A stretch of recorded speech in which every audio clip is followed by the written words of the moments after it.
Doctor Yunus যে নামটার সাথে আমরা খুব বেশি পরিচিত ছিলাম না একটা সময়, কিন্তু 5ই আগস্টের পরবর্তী সময় ডক্টর ইউনূস স্যারের নামটার সাথে আমরা খুব বেশি পরিচিত। যাই হোক, প্রথম কথা হচ্ছে ডক্টর ইউনূস স্যার ক্ষমতা ধরে রাখার জন্য আসেননি, চেয়ার ধরে রাখার জন্য আসেননি।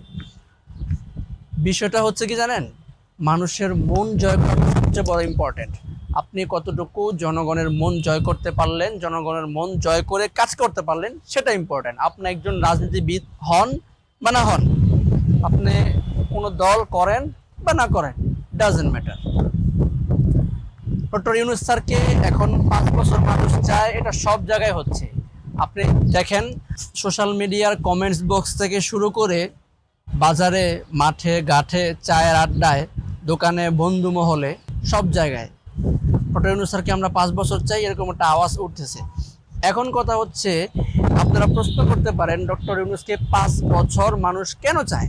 ডক্টর ইউনূস স্যার বিগত 7-8 মাসে কি করেছে? কোনো বড় বড় প্রকল্প হাতে নিয়েছে? আমি বলি কি ভাইয়া, বিগত 7-8 মাসে কোনো বড় বড় প্রকল্প হাতে নেয়নি, উন্নয়নও করেনি।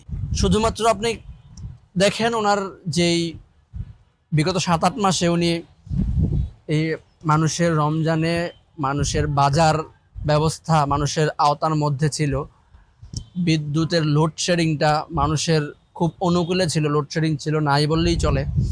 এবং বিভিন্নভাবে যেরকমভাবে ভোক্তা অধিদপ্তরের তৎপরতায় মানুষ এখন শান্তি পাচ্ছে এবং দুর্নীতি আস্তে আস্তে কমছে, আলহামদুলিল্লাহ। এবং আস্তে আস্তে বাংলাদেশের অর্থনৈতিক অবস্থা, রিজার্ভ দেখবেন দিন দিন গ্রিন হচ্ছে, অবনতির দিকে যাচ্ছে না। সুতরাং আমি বলি কি, আমাদের যেই অবস্থাটা বর্তমানে চলতেছে, এটা ধরে রাখাটাই হচ্ছে সবচেয়ে বড় ইম্পর্টেন্ট।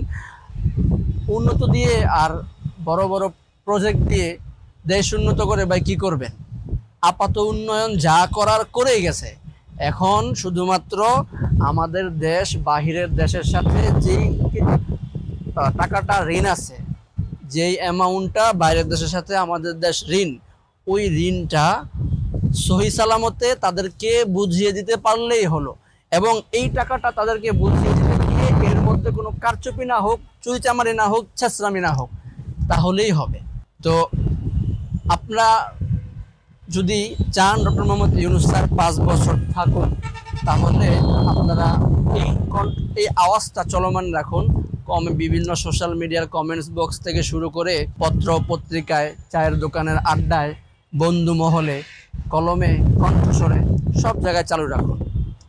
আমরা চাই ডক্টর ইউনূস স্যারের হাত ধরে আমার দেশটা অনেক দূরে এগিয়ে যাক। আমরা আমাদের দেশটাকে